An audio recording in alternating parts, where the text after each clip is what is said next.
Moi, Jean, 37 ans, j'ai perdu mon père il y a 8 mois. Insuffisance cardiaque. Cela est arrivé vite. Une semaine, il réparait la clôture de mon jardin. La suivante, je choisissais un cercueil. Nous étions proches. Le genre de proximité où il appelait juste pour me parler de la météo et où j'appelais juste pour l'entendre sans plaindre. Il a passé toute sa vie à construire une entreprise de plomberie et de mécanique. Il a commencé avec un seul camion et ses propres mains. Il a fini avec une équipe de 40 gars et tous les contrats commerciaux du comté. Il a vendu l'entreprise 3 ans avant son décès. Il a placé l'argent dans des investissements sûrs et sans risque. Il n'a jamais touché au capital. À sa mort, il a tout partagé à parts égales entre mon frère et moi. Après les droits de succession et la manière dont le partage a été effectué, j'ai hérité d'environ 791 000 $. Ma femme, Marie, 34 ans, et moi sommes mariés depuis 5 ans. Elle travaille à temps partiel dans un cabinet dentaire, à l'accueil et à la planification. Elle gagne peut-être 26 000 $ par an. Je suis ingénieur civil. Je fais de la conception de sites pour une entreprise de taille moyenne. Je gagne environ 89 000 $. Nous avons toujours gardé notre argent principalement séparé. Son compte, mon compte, un compte joint pour le prêt immobilier et les charges. Cela n'a jamais provoqué la moindre dispute. C'était un peu le but. Lorsque l'héritage a été liquidé, j'ai ouvert un compte d'investissement séparé dans une banque que ni l'un ni l'autre n'utilisions, uniquement à mon nom. Et je lui en ai parlé tout de suite. Je l'ai assise, je lui ai montré l'état de compte, je lui ai donné le chiffre exact, tout. Je ne cache pas d'argent. Ce n'est pas qui je suis. Et elle a dit toutes les bonnes choses. À quel point elle était désolée pour moi. À quel point mon père serait fier.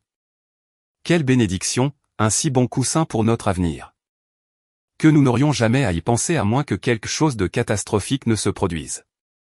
Cette version d'elle a duré environ 1 mois, puis cela a commencé. Et cela a commencé si petit que je l'ai presque manqué. Nous rentrons de chez sa sœur et, de nulle part, elle dit, « Tu sais ce que nous devrions vraiment faire ? Finir le sous-sol. En faire une vraie salle familiale. » J'ai dit que le sous-sol était bien tel quel. Ce n'est que du béton et des cartons là-bas. Nous pourrions prendre 30 000 $ de l'argent de ton père et cela ajouterait de la valeur à la maison. Nous le récupérerions quand nous vendrions. J'ai laissé tomber, mais ce n'est pas tombé. Cela revenait simplement sous un habit différent à chaque fois. Ma voiture refait ce bruit. C'est peut-être le moment. Sa voiture est une Mazda 2020 avec 50 000 miles au compteur et aucun bruit que j'ai jamais entendu. J'ai toujours voulu voir l'Italie avant mes 35 ans. Nous avons l'argent maintenant. Pourquoi vivons-nous comme si nous n'en avions pas? Nous devrions acheter un duplex, en louer la moitié, utiliser l'héritage pour la compte. C'est comme ça que les gens construisent une vraie richesse. Chaque conversation, peu importe où elle commençait, se terminait par ce compte. Puis un jeudi soir, nous dînons. J'avais préparé un pot-au-feu, son plat préféré, car la semaine avait été difficile. Elle pose sa fourchette, s'essuie la bouche et me regarde avec un visage que je n'avais vraiment jamais vu en 5 ans de mariage. Plat, froid, maquillé. Nous devons parler du compte. Mon estomac a fait quelque chose que je n'ai pas aimé. D'accord. Je veux y être. Mon nom ajouté, un accès complet comme toi. J'ai arrêté de mâcher. Quoi? Nous sommes mariés. Tout ce que nous avons est censé être partagé. C'est ça un mariage. Ce qui est à moi est à toi. Ce qui est à toi est à moi. Tu en es consciente. Tu as vu chaque relevé. Je ne te cache rien. Ce n'est pas qui je suis. Le savoir n'est pas la même chose que d'y avoir accès. Je ne peux pas déplacer $1. Je ne peux rien décider. Je n'ai pas mon mot à dire sur presque $1 million qui est juste là. Comment est-ce un partenariat? C'est mon héritage. C'est ce que mon père m'a laissé. Cela reste à mon nom. Et tout son visage a changé, c'est figé. Donc, tu ne me fais pas confiance? Ce n'est pas une question de confiance. C'est entièrement une question de confiance. Tu penses que je vais le gaspiller. Tu penses que je vais le prendre et m'enfuir. Tu penses que je suis une croqueuse de diamants. Je pense que c'est séparé. Ce n'est pas notre argent. C'est ce que mon père a travaillé 40 ans pour construire et qu'il m'a ensuite laissé. Notre argent. Elle a ri et il n'y avait rien de chaleureux dans son rire. C'est une bonne celle-là. D'accord, alors voilà où nous en sommes. Soit tu m'ajoutes à ce compte, en pleine égalité, soit c'est fini. Je pars. Le silence dans la cuisine était si profond que j'entendais l'horloge murale. Tu me donnes un ultimatum. Je te dis ce dont j'ai besoin pour me sentir ton égal. Tu menaces de mettre fin à notre mariage si je ne te donne pas accès à l'héritage de mon père. Je te dis que je ne resterai pas marié à un homme qui me traite comme si on ne pouvait pas me faire confiance avec l'argent. Et je l'ai regardé. Je l'ai vraiment regardé. La femme que j'avais épousée il y a 5 ans, avec qui j'avais acheté une maison, avec qui je pensais vieillir, maintenant assise en face d'une assiette de pot-au-feu, me disant de lui donner 3/4 million de dollars ou elle quitterait la maison. Alors j'ai dit, alors pars. Elle a cligné des yeux. Quoi? Tu m'as bien entendu. C'est ton ultimatum. Alors pars. Tu ne penses pas ce que tu dis. Je le pense. Tu veux mettre fin à ce mariage parce que je ne te donnerai pas l'argent de mon père. Très bien, mais y fin. Tu tentes le bluff. Je te prends au mot. C'est différent.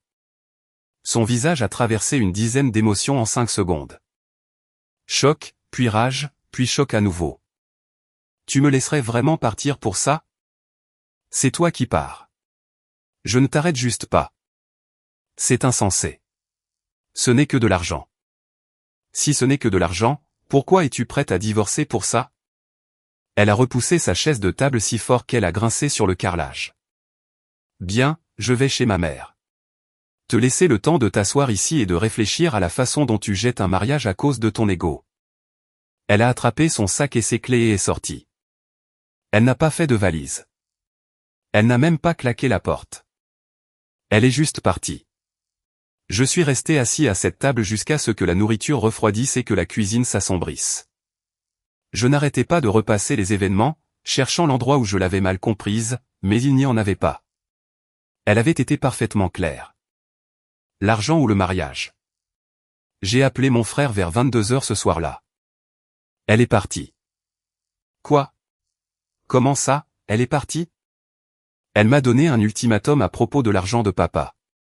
Accès complet où elle s'en va. Alors, elle est partie. Long silence de son côté. Puis, tu as besoin d'un avocat, et tout de suite. Je m'en doutais. Non, je suis sérieux. Il y a une femme que papa utilisait pour les affaires de succession. Elle s'occupe de fiducie et de protection d'actifs. Acérée comme un couteau. Je t'enverrai son numéro ce soir. Appelle-la dès la première heure. Oui, merci. Ça va? Honnêtement, aucune idée. Demande-moi demain. J'ai appelé à 9h le lendemain matin. Ils avaient une annulation et m'ont casé l'après-midi même. L'avocate, elle s'appelait Colette, avait peut-être 50 ans. Blazer gris impeccable, le genre de calme qui vient d'avoir tout vu 2 fois. Je lui ai raconté toute l'histoire du début à la fin. Elle m'a laissé parler sans m'interrompre une seule fois. Quand j'ai manqué de mots, elle a croisé les mains sur le bureau. Puis-je être direct avec vous, s'il vous plaît? Votre femme vient de vous dire exactement qui elle est. Elle valorise cet héritage plus qu'elle ne vous valorise. C'est ce qu'est un ultimatum en termes simples. N'en discutez pas, croyez-le. Je commence à le faire. Bien. Parce que voici ce que nous faisons, et nous le faisons rapidement. Nous construisons une fiducie irrévocable. Nous y transférons l'intégralité de l'héritage. Vous êtes le bénéficiaire. Et voici la partie la plus importante. Nous la rédigeons de manière à ce que les conjoints soient spécifiquement, explicitement exclus de toute réclamation sur un seul dollar de celle-ci. Qu'elle dépose une demande de divorce la semaine prochaine ou dans 15 ans, cela n'a pas d'importance. Cet argent est intouchable. Il ne peut pas être divisé. Il ne peut pas être considéré comme un bien matrimonial. Il ne peut pas être atteint. À quelle vitesse cela peut-il être fait? Je peux vous avoir un brouillon d'ici lundi. Vous le révisez. Vous signez, nous transférons les actifs, et c'est terminé. Une fois qu'elle est irrévocable, comprenez que c'est permanent.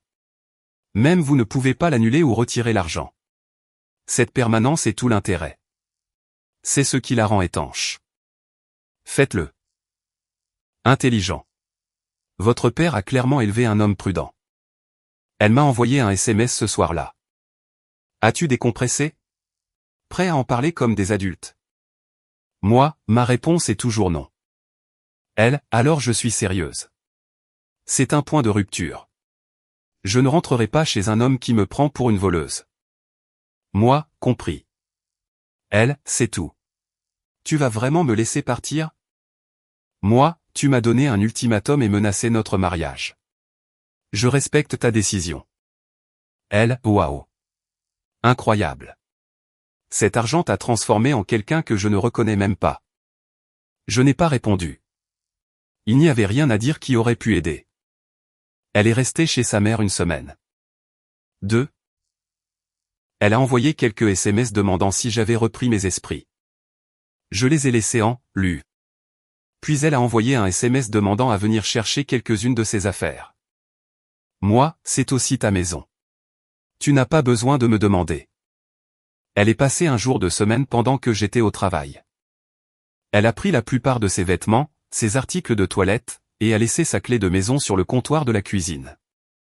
La fiducie a été finalisée 6 jours plus tard. Les 791 000 $ ont été transférés et bloqués.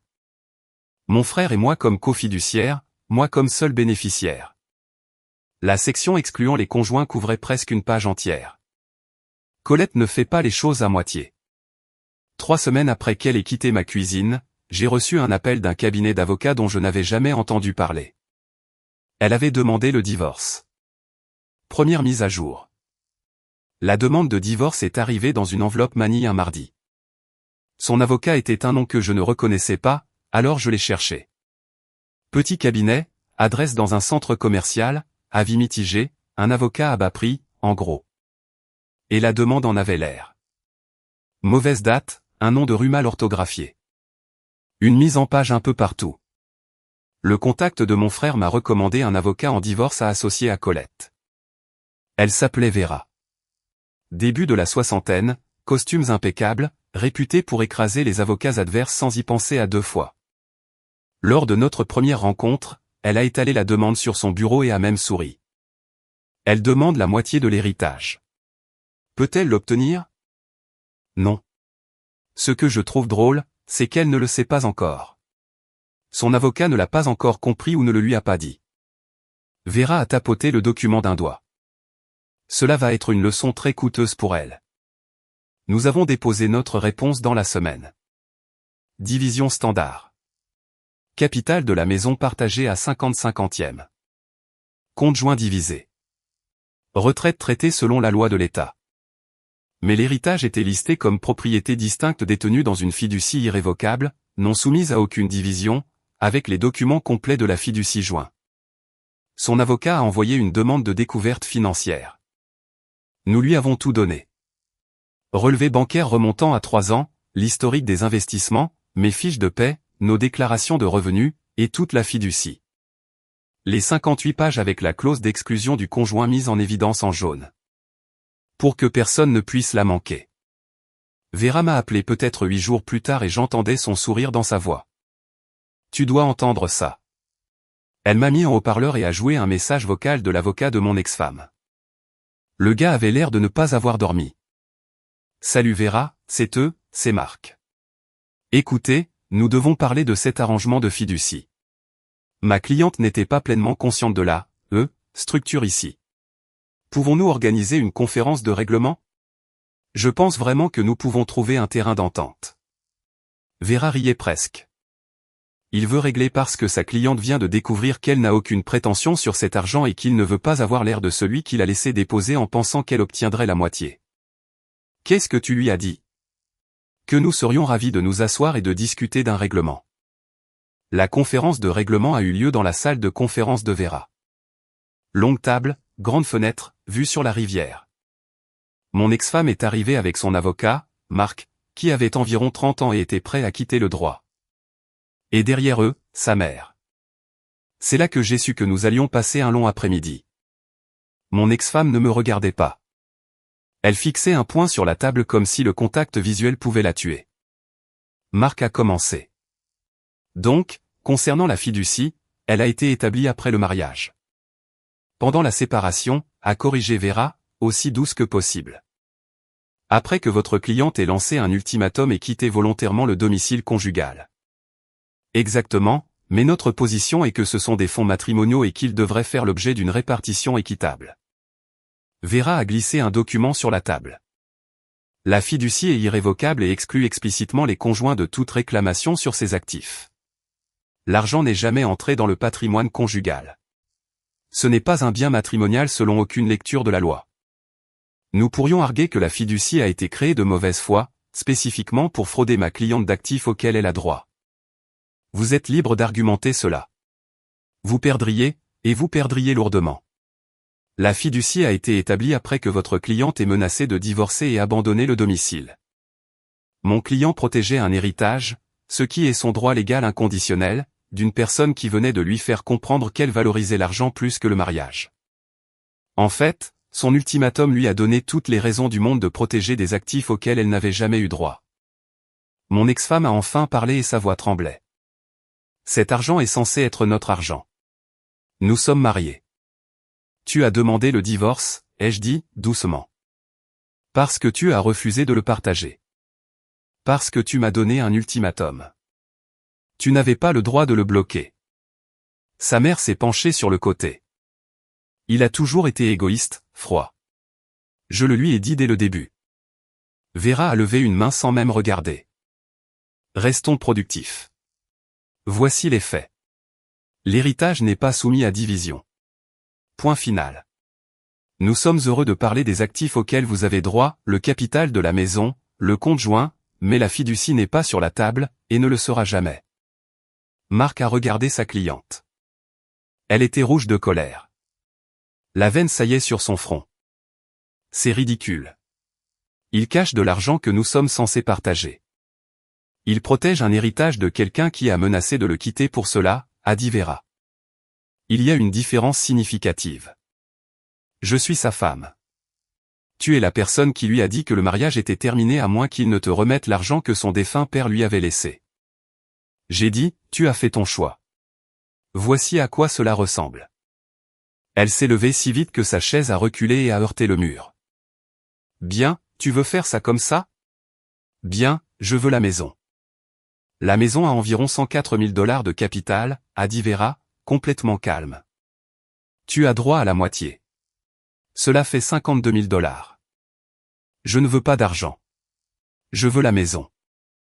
Donc, tu exiges qu'il te rachète ou qu'il force une vente? Oui. J'avais déjà discuté de cela avec Vera. Je vais te racheter. Elle a eu l'air stupéfaite, comme si elle était prête à se battre.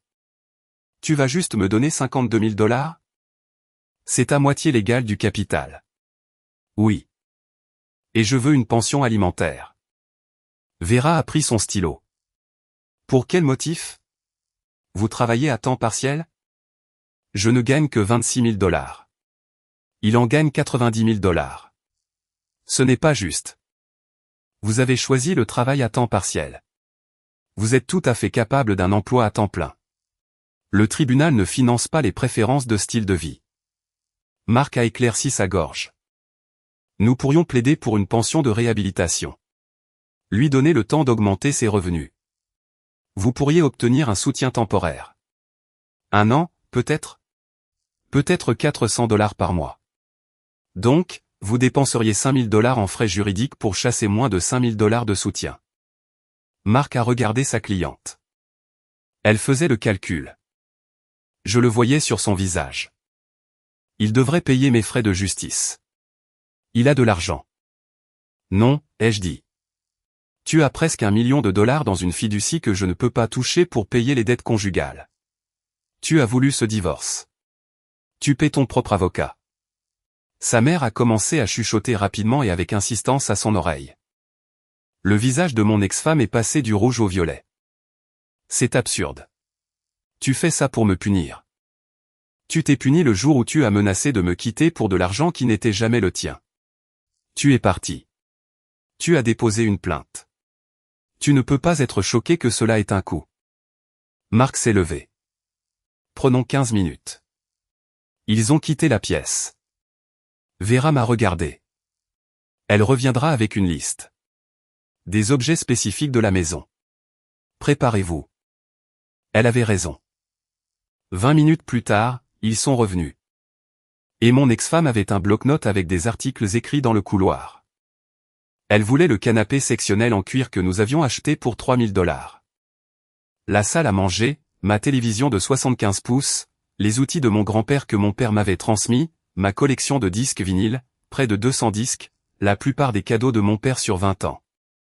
Même mon camion, un pick-up payé à mon nom. J'ai dit non à chacun d'eux. Tu me dois après tout ça. Je te dois la moitié des biens matrimoniaux. C'est la loi. C'est tout. Tu ne peux pas vider la maison par dépit. Ces disques valent des milliers.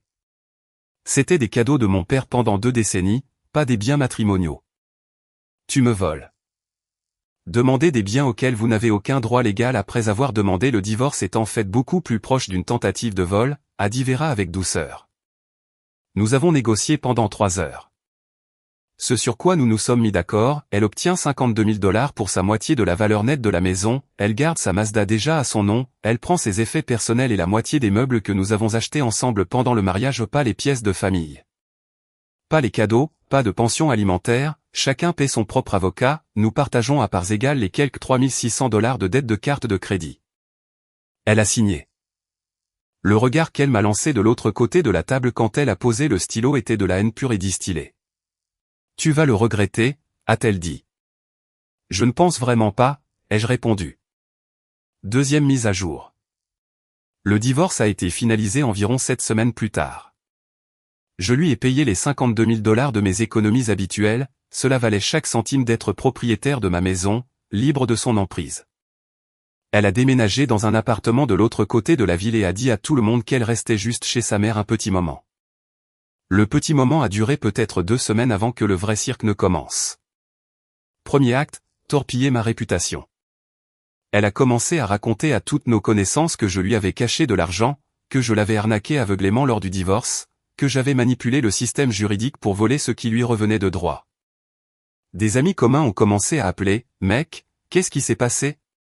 Elle dit que tu as caché des actifs. Je restais bref à chaque fois. Nous avons divorcé. C'est fini.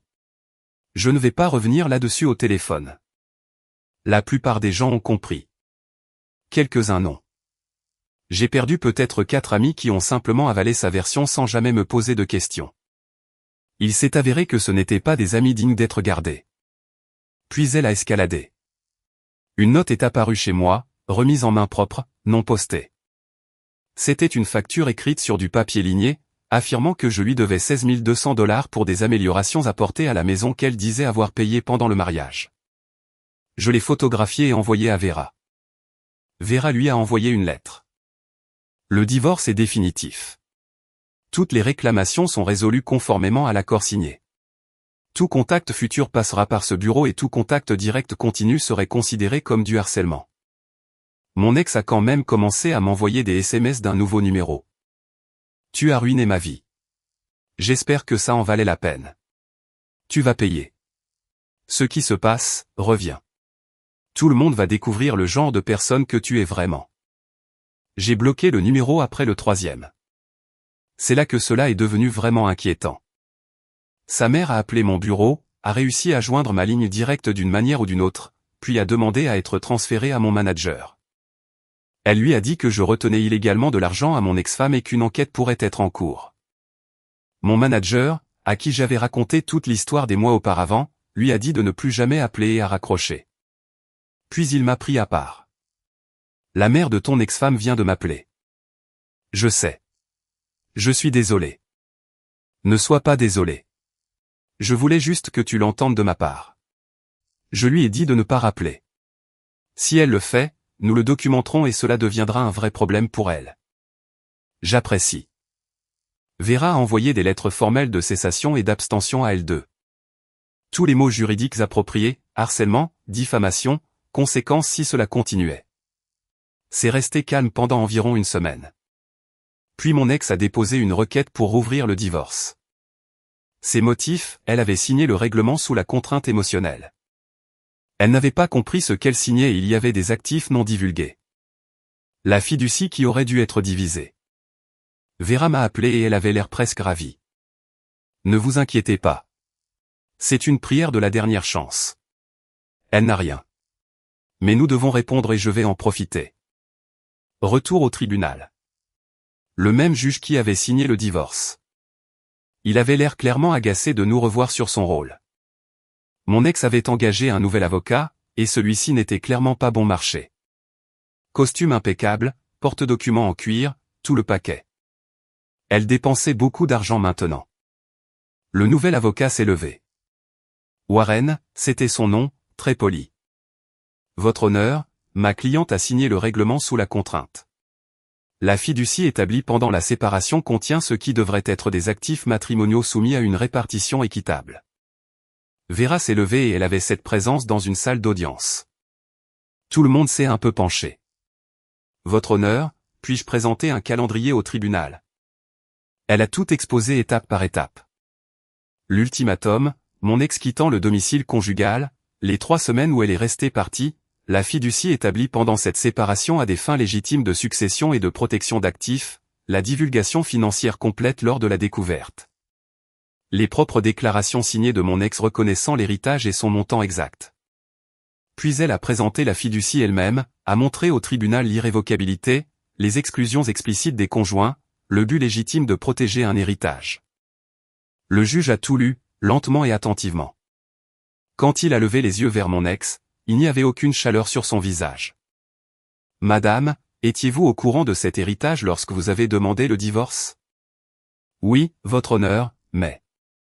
Et étiez-vous représenté par un conseil tout au long de la procédure? Oui, mais mon avocat n'a pas. Avez-vous signé le règlement après avoir eu l'occasion de le réviser? Oui, mais je n'ai pas compris que l'argent serait. Ce n'est pas une fraude, madame. C'est vous qui n'êtes pas satisfaite du résultat. Il a posé les papiers et l'a regardé par-dessus ses lunettes. Votre motion est rejetée. Le règlement reste tel qu'il a été signé.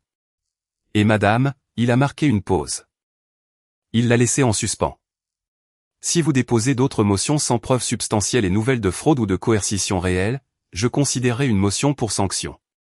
Comprenez-vous ce que cela signifie? Mon ex a regardé son nouvel avocat cher. Il était soudain très intéressé par son porte-document et ne voulait pas lever les yeux. Cela signifie que vous paieriez ses frais juridiques, a dit le juge clairement, et éventuellement feriez face à des pénalités supplémentaires pour avoir fait perdre du temps à ce tribunal. Est-ce clair? Oui, a-t-elle dit, à peine audible. Bien, l'audience est levée. Devant le palais de justice, elle a essayé de m'approcher sur les marches. Les 2 avocats sont intervenus en même temps pour la bloquer. Tu as tout pris, a-t-elle crié. J'ai pris ce qui était à moi par la loi. Tu as choisi de partir. Tu as choisi de porter plainte. Tu ne supportes juste pas qu'il y ait des conséquences. Je t'ai donné 5 ans. Tu m'as donné un ultimatum sur l'argent de mon père décédé. Ce n'est pas de l'amour. C'est de l'avidité. Tu vas finir seul. Tu sais ça. Vera m'a dirigé vers le parking. N'engagez pas le dialogue. C'est fini. Nous avons pris un café à son bureau. C'est la fin, a-t-elle dit. Le juge n'aurait pas pu être plus clair. Plus de motion sans motif réel. Tout avocat qui prendrait son dossier après cela serait soit incompétent, soit fauché. Et après cet avertissement de sanction, personne n'est assez fou. Il s'est avéré qu'elle n'était pas si folle non plus. Je n'ai plus eu de nouvelles d'elle directement, mais le bouche-à-oreille m'a tenu informé. Elle a dépensé ses 52 000 $ en environ 5 mois. Un SUV en leasing dont elle n'avait pas besoin, de nouveaux meubles, un voyage à Cancun, le renflouement de sa mère endettée, manger au restaurant tous les soirs. Quand l'argent a manqué, elle a essayé d'obtenir un prêt personnel. La banque m'a appelé pour vérifier l'emploi et le revenu parce qu'elle m'avait mis comme référence sans jamais demander. Je leur ai dit que je n'étais pas à l'aise d'être une référence pour mon ex-femme. Prêt refusé. Elle a dû rendre le SUV en leasing et emménager chez sa mère pour de bon cette fois. Le travail à temps partiel au cabinet dentaire n'était pas suffisant pour vivre seule.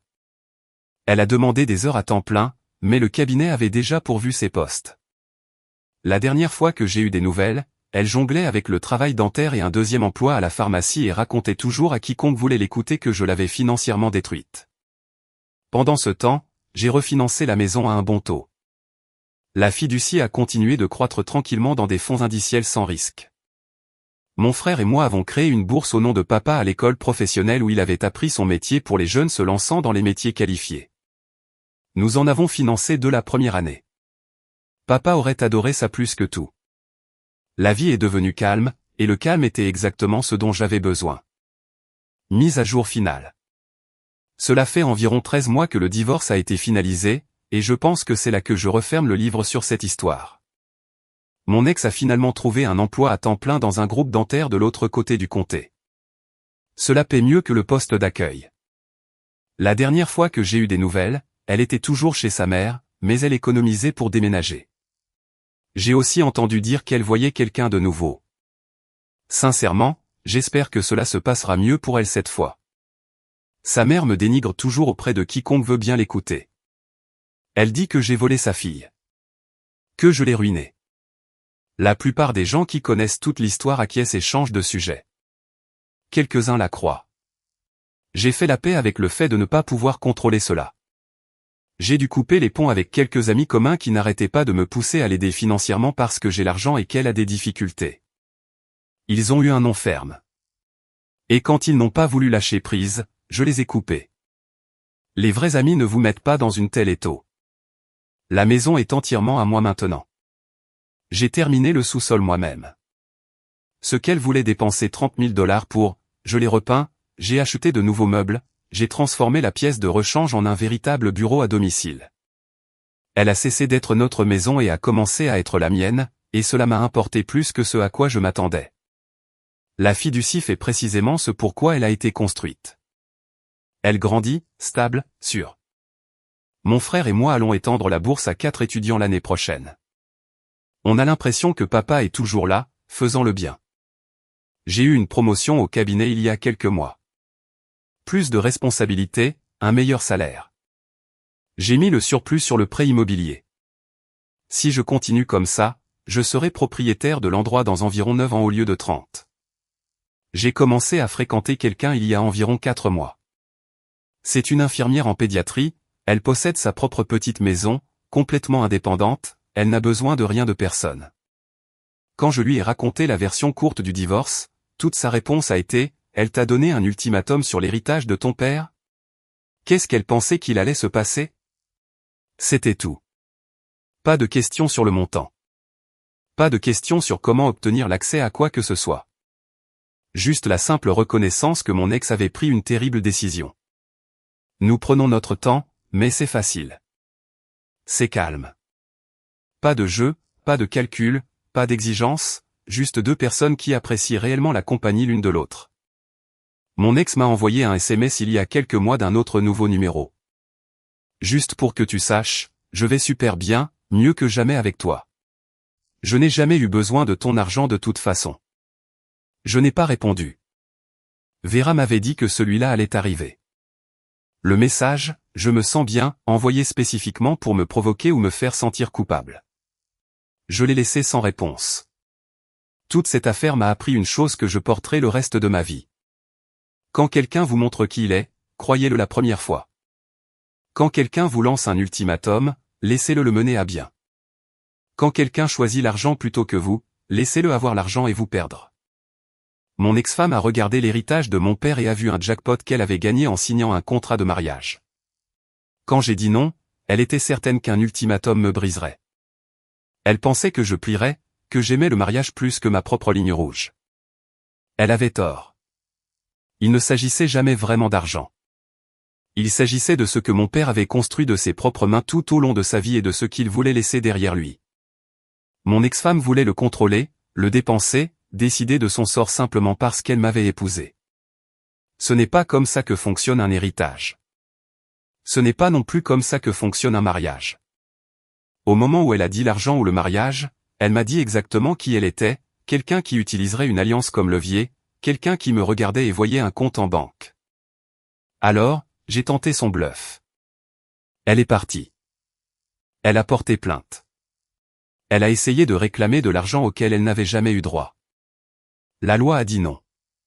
Elle a réessayé. Le juge lui a dit d'arrêter de lui faire perdre son temps. Maintenant, elle vit sa vie et je vis la mienne. Et nous sommes tous les deux, sans aucun doute, mieux séparés. La fiducie a fait son travail.